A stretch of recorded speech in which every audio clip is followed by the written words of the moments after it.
मैं अपने ससुर के साथ गोवा घूमने के लिए गई थी। मेरे साथ सिर्फ मेरे खूबसूरत ससुर ही थे, जिनको मैं अपनी जान से ज्यादा प्यार करती थी।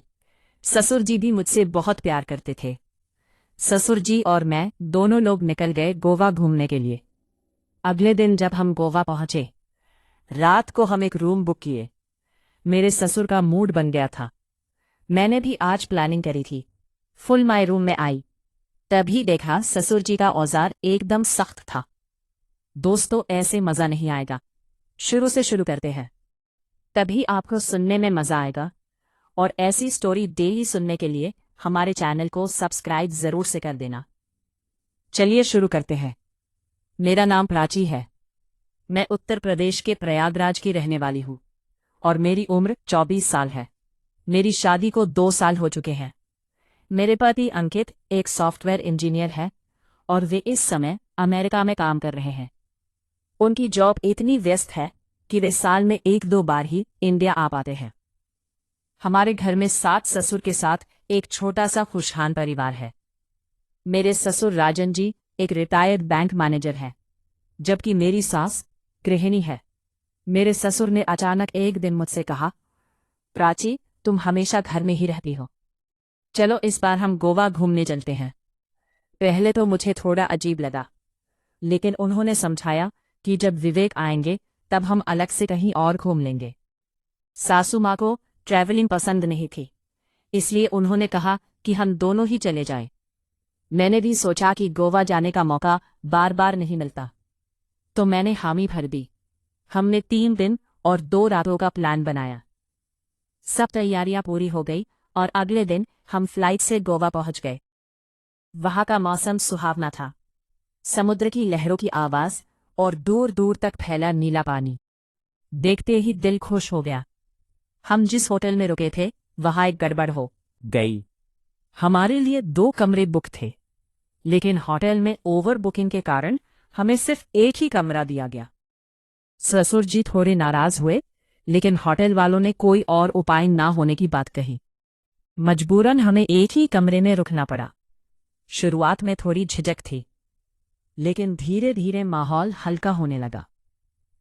रात के खाने के बाद हम समुद्र किनारे घूमने निकले। वहां ठंडी हवा चल रही थी और माहौल बड़ा खूबसूरत था। ससुर जी ने मुझसे कहा, प्राची, तुम अंकित को बहुत मिस करती होगी।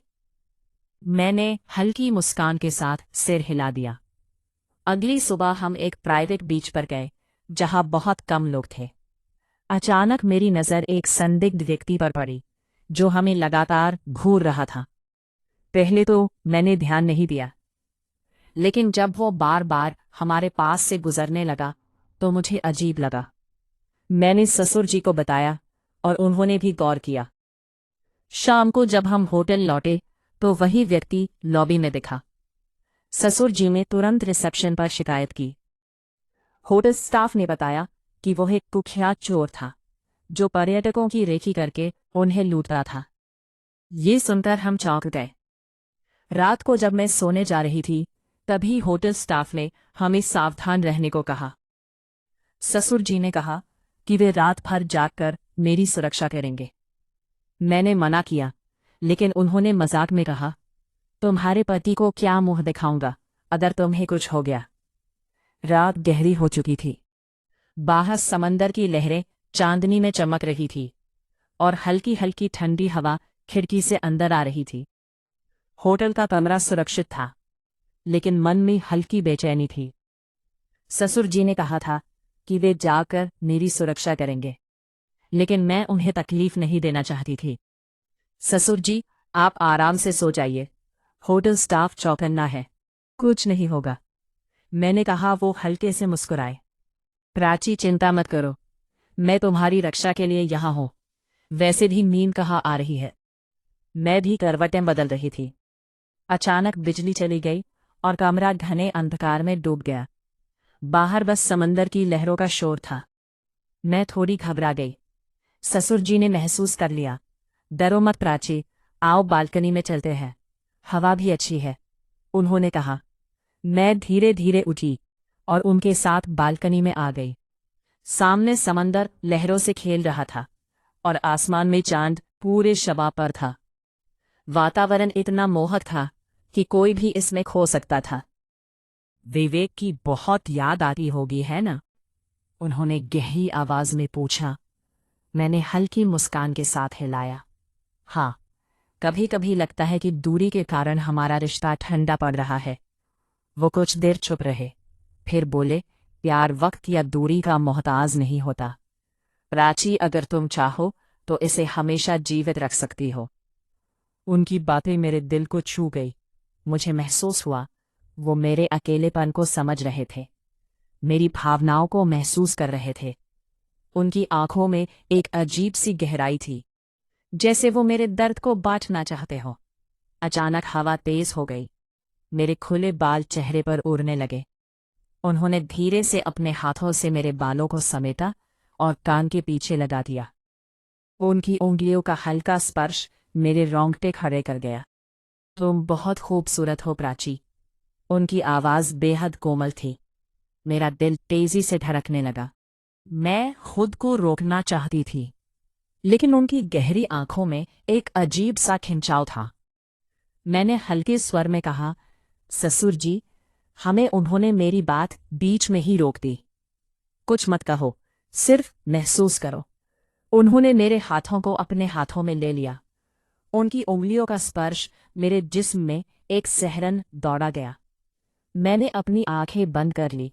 क्षण जैसे ठहर गया था। चांदनी रात, समंदर की गूंज और दो दिलों के बीच की सारी दूरियां मिट चुकी थी। तेज हवा के झोंके मेरे बालों को हल्के हल्के सहला रहे थे। चांद की रोशनी समुद्र की लहरों पर बिखर रही थी, जैसे किसी कलाकार ने आसमान से चांदी उंडेल दी हो। बालकनी में खड़े होकर हम दोनों इस खूबसूरत नज़ारे को निहार रहे थे। प्राची, देखो, ये लहरें कभी किनारे से टकराकर लौट जाती हैं, तो कभी तेजी से आगे बढ़ जाती हैं। जिंदगी भी कुछ ऐसी ही होती है, कभी ठहरती है, कभी तेज भागती है। ससुर जी ने कहा। मैंने सिर हिलाया। सही कहा आपने। यहां आकर ऐसा लग रहा है जैसे वक्त ठहर गया हो। इतनी शांति, इतनी खूबसूरती। उन्होंने हल्की मुस्कान के साथ कहा। इसीलिए तो मैंने कहा था कि हमें यहां आना चाहिए। जिंदगी सिर्फ घर की चार दीवारी में सिमट कर नहीं रहनी चाहिए, नए अनुभव लेने चाहिए। हम दोनों देर तक चुपचाप समंदर की लहरों को देखते रहे। उसके बाद हमने सोने का फैसला किया, क्योंकि अगली सुबह हमें गोवा के कुछ प्रसिद्ध स्थानों की सैर करनी थी। अगली सुबह हम जल्दी उठ गए और सबसे पहले पालोलम बीच जाने का फैसला किया।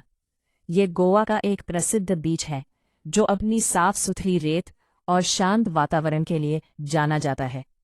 होटल से निकलकर हमने एक टैक्सी ली और कुछ ही देर में बीच पर पहुंच गए।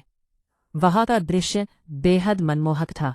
नीला पानी, हल्की लहरें और दूर तक फैली सफेद रेत। मैंने अपने चप्पल उतारे और नंगे पैर रेत पर चलने लगी। ये एहसास बेहद सुकून भरा था। ससुर जी भी हल्के कदमों से मेरे साथ साथ चल रहे थे। चलो थोड़ा मस्ती करते हैं, मैंने कहा और भागते हुए पानी में चली गई। हल्की हल्की लहरें मेरे पैरों को छू रही थी। ससुर जी ने भी पैंट थोड़ी ऊपर चढ़ाई और पानी में आ गए। हमने कुछ देर तक पानी में खेला, फिर वहां कुछ लोकल स्नैक्स ट्राई करने का मन बनाया। हमने वहां के प्रसिद्ध बेबिंका और फिश करी का स्वाद लिया। ये तो बहुत टेस्टी है, मैंने खुशी से कहा। ससुर जी हंसते हुए बोले, गोवा का खाना एक बार खाने के बाद भूलना मुश्किल होता है। इसके बाद हमने डॉल्फिन वॉचिंग करने का प्लान बनाया। हम एक छोटी नाव में बैठकर समुद्र में दूर तक गए, जहां हमें डॉल्फिन्स के झुंड देखने को मिले। वे पानी से उछलकर बाहर आती और फिर वापस चली जाती। ये तो कमाल का नज़ारा है, मैंने उत्साह से कहा। ससुर जी भी मुस्कुरा रहे थे। हाँ, ये सच में एक अनोखा अनुभव है। इसके बाद हमने कुछ एडवेंचर स्पोर्ट्स करने का फैसला किया। मैंने पैरासेलिंग करने की इच्छा जताई, लेकिन ऊंचाई देखकर थोड़ा घबरा भी रही थी। डरने की जरूरत नहीं है प्राची। अगर कुछ नया ट्राई नहीं करोगी तो जिंदगी के मजे अधूरे रह जाएंगे। ससुर जी ने हौसला बढ़ाया। उनकी बातों से मुझे हिम्मत मिली और मैंने पैरासेलिंग की। जैसे ही मैं ऊपर गई, ऐसा लगा मानो मैं खुले आसमान में उड़ रही हूँ। नीचे समुद्र की लहरें छोटे छोटे धब्बों की तरह दिख रही थी। ये एक रोमांचक अनुभव था। ससुर जी ने भी जेट स्की करने का फैसला किया और उन्हें इस नए अनुभव का बहुत आनंद आया। शाम को हम गोवा के स्थानीय बाजार घूमने निकले। वहां हस्तशिल्प की खूबसूरत चीजें, समुद्र से बनी ज्वेलरी और गोवा की पारंपरिक ड्रेस बिक रही थी। देखो ये चूड़ियां कितनी सुंदर है, मैंने खुशी से कहा। अगर पसंद आई है तो ले लो। हमने वहां से कुछ गिफ्ट्स भी खरीदे। विवेक के लिए एक खूबसूरत टी शर्ट और सासू माँ के लिए एक गोवन साड़ी। इसके बाद हमने एक लोकल कैफे में जाकर गोवा के मशहूर फैनी, एक प्रकार की ड्रिंक और सी फूड का आनंद लिया। वहां एक लाइव म्यूजिक शो भी हो रहा था, जिससे माहौल और भी खुशनुमा हो गया।